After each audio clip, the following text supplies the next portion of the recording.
Muy bien, bueno, buenos días, buenas tardes ya, en realidad. Gracias por estar aquí, gracias por estar en esta escuela.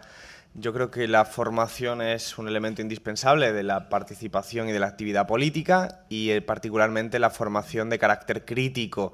Por eso recupero lo que decía Antonio, que Antonio lo planteaba muy bien cuando decía que efectivamente la inflexibilidad es una expresión de grandes dificultades para que, o más bien de grandes incapacidades de afrontar con rigor la propia realidad. A mí me gusta una frase que decía Marx, y por cierto lo decía en latín, yo no sé latín, pero ya que está Antonio aquí, pues me puede corregir, pero decía un latinajo que decía de omnibus dubitandum, que significa, o viene a significar algo así como hay que dudar de todo.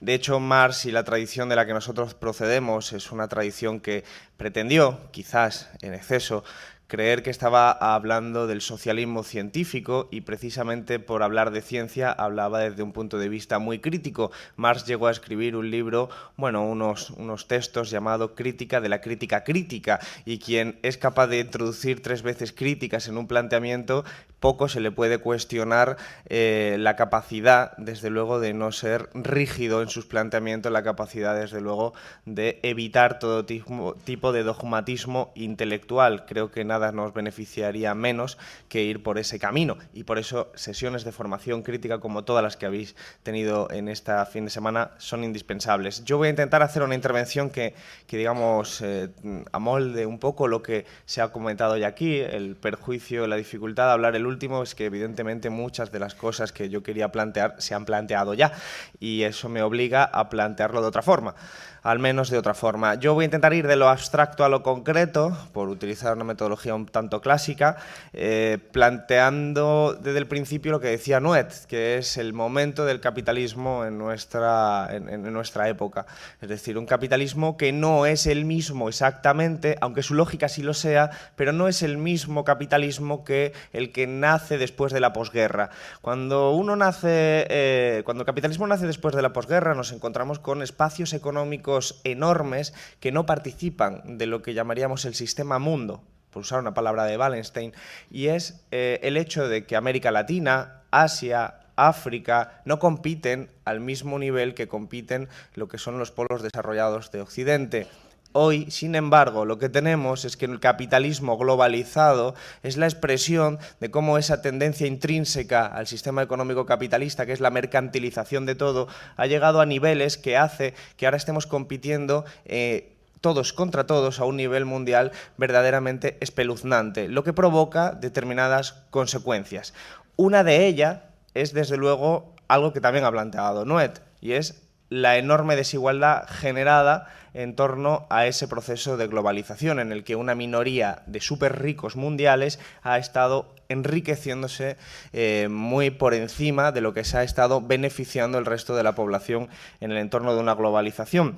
Pero sí que es verdad que la globalización genera ganadores y perdedores. No es, desde luego, un proceso que solo tenga ganadores, ni mucho menos. Por eso yo, que me gusta mucho un gráfico que me van a poner ahora mismo, si no está todo mal planteado, no nos hemos organizado mal, pero yo creo que sí nos hemos organizado bien. Este es el gráfico que expresaría las ganancias relativas como consecuencia de la globalización desde el año 89 hasta el año 2008. Más o menos son 20 años que vienen a cubrir el espacio que la globalización ha estado más intensificada. Y lo que tenemos es la ganancia neta de ingresos a nivel mundial. Como veréis, hay como 3 picos. Hay un pico que estaría en torno al 60% aproximadamente, y habría otro pico que estaría en el 100%. Estoy mirando solo la línea azul. Bien, el pico más alto, que insisto llega al 80% del ingreso y el 60% del percentil, corresponde a lo que son las clases medias, vamos a decirlo así, o las clases urbanas de los países asiáticos. Son clases urbanas que, aunque el juego de la globalización lo hayan comenzado, por hacer un símil, con 5 euros, al cabo de 20 años tiene 9 euros. Eso es un crecimiento del 80% y, por lo tanto, ellos subjetivamente se sienten grandes ganadores de la globalización, aunque solo sea una diferencia de 4 euros en términos absolutos sobre el esquema que estoy planteando. Los ultra ricos comenzaron el juego de la globalización con 100 euros y han acabado con 165.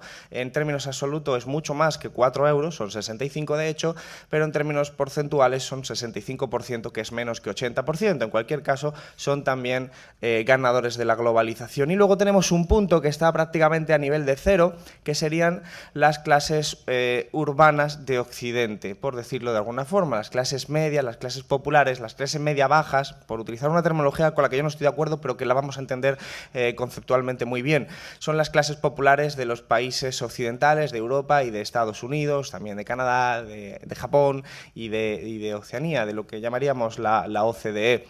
Empezaron el juego con 10 euros y terminaron el juego con 10 euros. Pero esto, como siempre en las estadísticas, tiene un sesgo, y es que si nosotros somos capaces de retirar de la estadística la influencia que, lógicamente, por el número de habitantes genera China, nos vamos al siguiente gráfico, no, a este gráfico, pero no, perdón, es que me he confundido, a la línea amarilla o del color que se ve ahí, que entonces lo que sí que estamos viendo es que las clases populares de Occidente ya no solo empezaron con la misma cantidad con la que terminaron, sino que han terminado el juego de la globalización con menos dinero, por decirlo así, con menos ingresos de lo que comenzaron. Entonces la globalización ha generado unos ganadores que explica perfectamente por qué en países como China pues el libre mercado está también valorado, o países como Taiwán o otra serie de países que en principio son los que se han beneficiado en términos relativos de la globalización, y porque en Europa y en Estados Unidos particularmente hay un movimiento social latente de crítica a lo que se está viviendo. Creo que sin esto no se puede explicar lo que significa Trump, creo que sin esto no se puede explicar lo que significa Le Pen, y creo que sin esto tampoco se puede explicar lo que significamos nosotros en el momento actual como espacio político. Creo que esta globalización ha generado cambios en la estructura social y ha cambiado también las percepciones sobre el sistema o el tablero de juego. Una consecuencia añadida es que este proceso que ha llevado a competir todos los espacios políticos, ha supuesto el agotamiento de la socialdemocracia.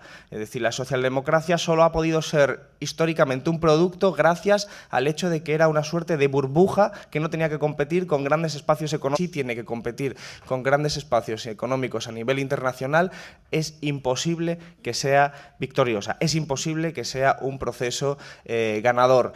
No se puede mantener el estado del bienestar, ni siquiera el nivel de producción y consumo en términos ecológicos que nosotros mantenemos, si lo que pretendes es competir con el resto del mundo. Es imposible. Y por lo tanto, en espacios como es la Unión Europea, la socialdemocracia sencillamente no tiene cabida, no tiene cabida. Y ahí es donde encontramos también una explicación de por qué los procesos de extrema derecha lo primero que hacen es impugnar la propia globalización misma en términos de competencia internacional, empujando hacia sectores proteccionistas vinculados a las especificidades de su propio modelo productivo. Son proteccionistas para aquellos productos en los que ellos son débiles, son librecambistas cuando estamos hablando de industrias en los que ellos son, digamos, los que van ganando. Una consecuencia añadida, y esto es muy importante creo que para nuestro enfoque, es que los debates y las cuestiones a tratar han vuelto al siglo XIX. Es decir, hemos vuelto a hablar de condiciones materiales de vida, hemos vuelto a hablar de privaciones fundamentales, hemos vuelto a hablar de desahucios, de desempleo, de hambre, de miseria, de muerte por no poder calentar tu hogar. Hemos vuelto a las cuestiones, aunque cuantitativamente diferentes, que se planteaban en el siglo XIX, que eran las cuestiones sobre las que reflexionaban los autores marxistas clásicos, que además de ser intelectuales eran al mismo tiempo activistas. Estoy hablando de Lenin, estoy hablando de Rosa Luxemburgo, estoy hablando también de Marx y de Engels. Muy diferente al marxismo occidental nacido de la posguerra, que es un marxismo más filosófico, más abstracto, más desconectado de la realidad social, más académico, más de vivir en las Torres de Marfiles, más hablando sobre la alienación que sobre las cuestiones materiales de vida. A veces, de una forma un poco brusca, se puede comparar la diferencia entre un mayo del 68, donde las reivindicaciones no son materiales, frente a una revolución de 1917, donde evidentemente las cuestiones son esencialmente materiales. Pues bien, nuestro estadio objetivo se parece más a 1917 que a 1968. Esto es así porque los planteamientos y las demandas de la gran parte de la población tienen que ver con cuestiones materiales, y esto tiene implicaciones muy importantes para la izquierda y para cómo articular discursos desde la izquierda. Si bajamos al entorno europeo y español, donde esto se sitúa como una tendencia de largo y medio plazo, nos encontramos que en España y en Europa ya hay un proceso constituyente en marcha. No hay una elección entre quedarnos como estábamos y ir a un proceso constituyente. No. Seamos conscientes de que ya hay un proceso constituyente en marcha dirigido por la oligarquía que sencillamente lo que trata de hacer es adaptar las instituciones jurídicas y políticas a las necesidades de capital en este momento. Y las necesidades del capital en este momento pasan inevitablemente por acabar con aquellas conquistas sociales que le suponen una merma en la rentabilidad económica. Es decir, para las grandes empresas resulta que tener que pagar cotizaciones sociales es un problema porque le impide competir contra otras empresas del resto del mundo y por lo tanto trabajan sistemáticamente para aplicar reformas estructurales como la reforma de las pensiones, las reformas laborales, las reformas financieras, la reforma de la administración pública, todas las cuales permitan recuperar tasa de ganancia al capital europeo y al capital español a costa, naturalmente, de desmantelar lo que son las conquistas producidas por el movimiento obrero en las últimas décadas. Ese proceso constituyente es la abstracción de lo que ya conocemos hoy, que son, insisto, la reforma de las pensiones y otra serie de reformas estructurales que lo que hacen es cambiar el tablero de juego. Por eso es un proceso constituyente, porque deconstituye al mismo tiempo que constituye otras normas jurídicas. Y cuando hay una reforma laboral no es meramente un cambio o un parche, es sencillamente dinamitar el derecho del trabajo para dejar un vacío, que en realidad nunca es un vacío, siempre es regulación, pero una regulación favorable hacia los intereses del capital y de las grandes empresas. Esto es lo que estamos viviendo realmente en Europa y todo esto, incluido la propia dinámica de la globalización, genera perdedores y esos perdedores reaccionan espontáneamente. Y primero siempre es espontáneamente, y cuando digo espontáneamente me refiero a la interpretación que hacían de la espontaneidad tanto Lenin como Rosa Luxemburgo, es decir, no hay una conciencia de clase expresada ya de forma precisa, sino que lo que hay es un sentimiento de que algo o alguien te está robando y que tú tienes que reaccionar movilizándote. Eso es lo que nos lleva a la crisis política, eso es lo que nos lleva a la crisis de régimen. Pero ojo, la crisis de régimen, a veces hablamos de ellas como si fuera como si estuviéramos hablando en tercera persona, cuando la crisis de régimen también es la propia manifestación de la crisis no solo del PP y del PSOE, sino de todos los partidos políticos, de los sindicatos y de todas las estructuras políticas. Cuando un régimen se resquebraja, también se resquebraja su propia oposición al mismo régimen, porque lo que hay es un sentimiento de espontaneidad, de queja, muy abierto, muy plural, frente a lo que ha estado dominando. Y por eso la canalización de esa frustración, de esa rabia, es lo que es la batalla política. La diferencia entre que esa rabia la gestione la extrema derecha o la gestione un espacio comunista es una batalla política. No hay nada preconcebido de antemano, no somos deterministas. Eso es una batalla política en el acierto, en el diagnóstico y en los instrumentos para canalizar. Entonces, hoy en día nos encontramos con una percepción de la situación históricamente baja. Es verdad que la movilización ha bajado. El segundo gráfico, por favor. Este es un gráfico que conecta el número de desempleados con la movilización social y nos saca casi una correlación perfecta. Esto quiere decir que cuanto más desempleados, más movilización social hay. Y esto no es porque tengamos un chip automático, esto es una reacción espontánea de queja. ¿Pero de queja ante qué? Esa es la batalla política. Pues evidentemente desde el 15M venimos disputando esa batalla. ¿Quién es el culpable? ¿El inmigrante? ¿Quién es el culpable? ¿El banquero? ¿Quién es el culpable? ¿El político? Esas son batallas políticas que se disputan, pero lo que sí tenemos es una conexión inmediata. Pero si pasamos al tercer gráfico, veremos que lo que hemos tenido ha sido una percepción subjetiva de que la economía y la política se hundían en nuestro país, pero ese hundimiento no ha sido recuperado. O sea, que la apariencia de normalidad no es correcta o no tiene al menos de momento un correlato en lo que la gente siente. La gente siente que seguimos en crisis política, en crisis económica, a pesar de que efectivamente vamos transitando y se puede ver ya incluso al final del gráfico una cierta recuperación económica y por lo tanto una cierta asunción de que estamos saliendo. Creo que el bipartidismo está golpeado, creo que, sin embargo, intenta recomponerse. Ahí lo que ha dicho Yolanda, intenta recomponerse sobre la base de una, vamos a decirlo, segunda transición, permitidme que sea muy grueso a la hora de hablar de estas cuestiones, pero sobre la base de una segunda transición que sobre todo no cambie la estructura de poder. La estructura de poder es el centro de lo que no se puede cambiar en ninguna transformación para la élite y la oligarquía de nuestro país. Es el centro. Puede cambiar muchas cosas, puede cambiar la estética, incluso diría que puede cambiar hasta la Casa Real por una república, pero mientras no estés dispuesto a cambiar, desde luego, la estructura de poder, que eso, por cierto, Marx en el 18 Brumario también lo mencionaba cuando decía que el capital estaba dispuesto a perder la corona por salvar la bolsa. Bien, pues eso podría pasar también, no parece muy cercano, pero desde luego que tengamos presente que lo que en este país no se puede tocar es la estructura de poder y que por lo tanto uno puede ser de izquierdas dentro del sistema, siempre y cuando no cuestionen la estructura de poder. Tú puedes estar a favor de derechos civiles más avanzados, puedes estar a favor de gestionar el capitalismo de una forma más social, más amable, pero mientras no cuestiones la estructura de poder, porque cuando cuestiones la estructura de poder, eres antisistema, eres un comunista y eres, en definitiva, el demonio encarnado. Bien, esto es lo que vivimos en el marco de la frontera ante una segunda transición. Esto es lo que vivimos cuando decimos el sistema... Los partidos del sistema, los partidos que representan a la oligarquía, están buscando un Santiago Carrillo del siglo XXI. Están buscando, en última instancia, alguien que asuma, digamos, los parámetros del régimen para diferenciarse de otros partidos, pero siempre sin cuestionar la estructura de poder. Y creo que transitamos ante eso. Por eso hemos escuchado tanto hablar ahora de la cultura de la transición. Yo creo que desde el 1 de enero anterior liquidamos Izquierda Unida, el 1 de enero de este año empezaron a atacarnos por ser despectivos con el Partido Comunista. A mí siempre me llama mucho la atención que defiendan el Partido Comunista gente que ni siquiera está afiliada al Partido Comunista. Siempre me introduce un poco de sospecha, pero porque debo ser muy desconfiado. En cualquier caso, lo que es el recurso a la cultura de la transición tiene que ver con esa teoría del consenso. El consenso como palabra para homogeneizar, el consenso como palabra y como práctica política para que todos estemos dentro de unos mismos parámetros y esos parámetros, insisto, se sitúen fuera de la cuestión de la estructura de poder.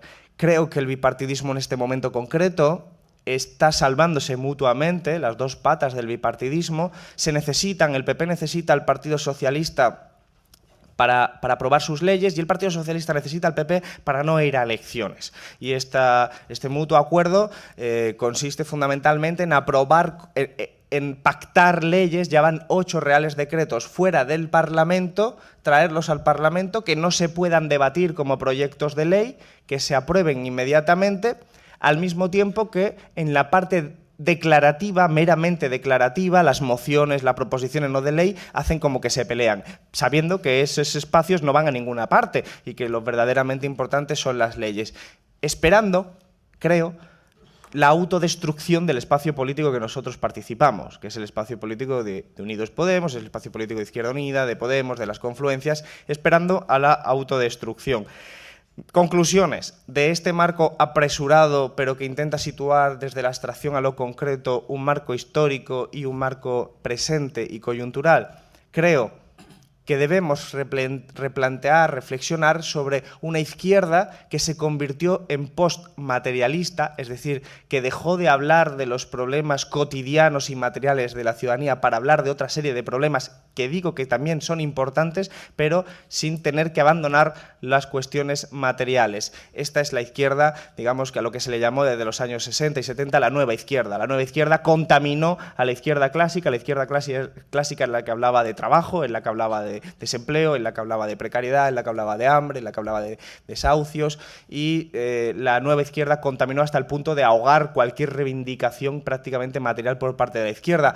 Sin embargo, cuando uno estudia los discursos de la propia extrema derecha, encontrará allí un componente materialista muy potente, un componente materialista muy claro, y uno ve a Le Pen y sabe que tiene un discurso materialista en favor de las clases trabajadoras nacionales, y esa es la perspectiva donde está cruzada con la xenofobia, con el racismo y evidentemente lo que lo diferencia y lo pone en polos antagónicos, aparte de su vinculación naturalmente con el poder económico.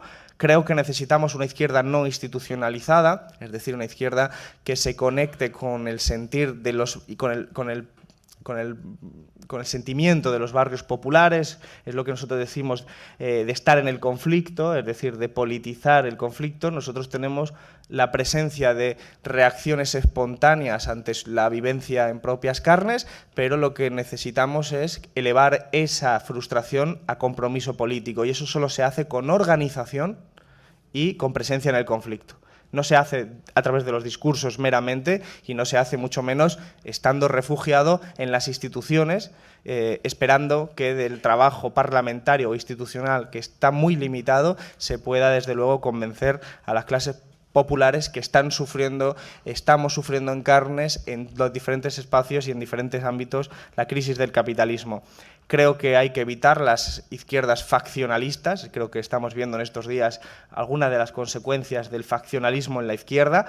Es la ley de hierro de la oligarquía, es un libro de Robert Mitchell de 1921, brillante en su descripción de cómo funcionan y operan los partidos. En Izquierda Unida hemos intentado corregir todo eso en la última asamblea, hemos introducido revocatorios, hemos introducido mecanismos de fiscalización de la dirección, hemos introducido consultas para que la militancia vote directamente, es decir, desde luego evitar la construcción de burocracias internas que al final solo busquen sus propios intereses y se desconecten de los intereses del propio discurso planteado y sobre todo de los intereses de lo que es la calle.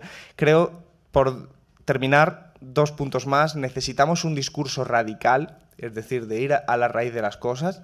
La cuestión no está en vadear aquellos espacios conflictivos, al contrario, está en politizar el conflicto, que es algo muy diferente. Cuando vemos a la extrema derecha, vemos también cómo hablan sin tapujos. Creo que es un ejemplo muy claro de cómo se ha podido canalizar la rabia desde un punto de vista de hablar de las cosas de una forma muy clara, muy sencilla, y nosotros tenemos ahí una ventaja histórica, porque siempre hemos sido clarísimos a la hora de referirnos a los diferentes conflictos que ocurren en nuestro país. Decía Antonio lo de la nacionalización de las empresas energéticas, creo que con ese ejemplo es muy claro, pero no solo ese ejemplo, sino todos los demás. Aquella táctica de moderación del discurso es una táctica que desde luego lo que hace es ponerte del lado del establishment de cara a la gente que quiere discursos anti-establishment, porque lo que siente es una rabia profunda frente a los culpables, en ese sentido abstractos todavía, sin una conciencia predeterminada de quiénes son, pero que están buscando un discurso anti-establishment. Eso es, desde luego, yo creo que el camino que tenemos que hacer, porque al fin y al cabo, y creo que Antonio lo ha dicho muy bien, nosotros somos una izquierda anti-establishment, salvo que alguien quiera considerarse de establishment, que te pone en el mismo lado que a Mancio Ortega, que a Botín y que a Florentino Pérez, por ejemplo. Evidentemente, si no queremos estar ahí, somos anti-establishment, por lo que significa el establishment, no porque seamos simplemente necesarios de colocarnos una etiqueta, sino porque el establishment significa responsabilidad ante lo que está sucediendo. Y en definitiva, y el último punto que tenía apuntado es, naturalmente, que con ese discurso de impugnación del sistema, en clave impugnatoria, hemos de construir un bloque histórico. Pero aquí el problema que enfrentamos y que algunos hemos padecido muy de cerca es la predominancia de un identitarismo de partido o de identitarismo litúrgico, en vez de ser conscientes que el identitarismo ha de ser de clase social y no precisamente de organización. La clave, por decirlo de una forma muy sintética, la clave es la clase, no el partido. Y por lo tanto, cuando construimos un bloque histórico, tenemos que estar pensando en la clase social, no en la fórmula jurídica que pueda aglutinar a diferentes extractos de la clase social. Y esto para mí es muy importante porque es una forma de verlo. No es determinante, pero es una forma de verlo. Es ver cómo, efectivamente, si somos coherentes con nuestra tradición política, si somos coherentes con los documentos que hemos aprobado, si nos metimos aquí a hacer política, no fue para ser directores generales de Izquierda Unida, como puede ser un CEO de una gran empresa para rentabilizar el resultado electoral, y cuando tienes un 13%, ¿qué tienes? ¿Bonus y te dan una consejería en la Junta de Andalucía? No somos eso. Somos una organización política para hacer la revolución, y eso significa mucho más que rentabilizar meramente los resultados electorales. Significa construir tejido social, significa construir clase social desde el conflicto para, desde luego, que nuestra clase social viva en condiciones dignas de respeto de los derechos humanos. Esto puede parecer muy naif, pero es que es así de sencillo. Es que cuando estamos hablando de si queremos proteger espacios limitados jurídicos o resolver los problemas de nuestra clase social, a veces tenemos inercias que nos llevan a apostar por la primera vía, cuando en realidad todos nosotros, estoy convencido, nos afiliamos a Izquierda Unida, al Partido Comunista, a las organizaciones de las que formamos partes, para lo segundo, porque si no, no tendría sentido. Y por eso siempre termino con una sospecha, y es raro que lo diga yo como coordinador federal, pero esto es así. La palabra partido, yo siempre, como vengo de una tradición libertaria, siempre desconfío de la palabra partido. Y aquí, como está Antonio, yo siempre recurro a él al latín. La palabra partido viene de una palabra latina que significa secare, de la que también proviene la palabra secta. Entonces, tenemos que ser conscientes de que a veces la gente se introduce en una organización social, política, porque comparte determinadas tesis y al cabo de 2 años las comparte absolutamente todas. Y yo creo que eso es sospechoso. Yo creo que hay que defender la crítica porque la sociedad cambia, el mundo cambia y desde luego yo creo que de cara a la organización necesaria de la transformación de nuestro país, necesitamos enfocarlo siempre de una manera crítica y la forma, digamos, truco que yo sugiero que hagamos es siempre pensar en términos de clase social y en términos materiales. Eso yo creo que es lo que siempre nos va a resolver el problema. Siempre pongo el ejemplo de los desahucios, no lo voy a poner esta vez porque luego me sacan un titular diciendo que soy de Podemos y la hemos liado parda, pero insisto en que cuando vamos a los desahucios, lo importante lo sabemos, que es el objetivo y no los medios. Y ahí, si somos capaces de trasladar ese ejemplo, que lo tenemos muy interiorizado porque lo hemos aprendido en la experiencia, si somos capaces de trasladarlo al ámbito electoral, seremos también capaces de enfrentar, afortunadamente, ese bloque histórico que no es fácil de construir, que yo creo que nuestra militancia es la que más interés tiene en construirlo. Hay otras militancias que no tienen ningún interés de momento. Entonces, creo que lo que tenemos que hacer es seguir trabajando en la praxis, en el conflicto, que es ahí donde se resuelven la mayor parte de los problemas que estamos intentando transmitir. Muchísimas gracias.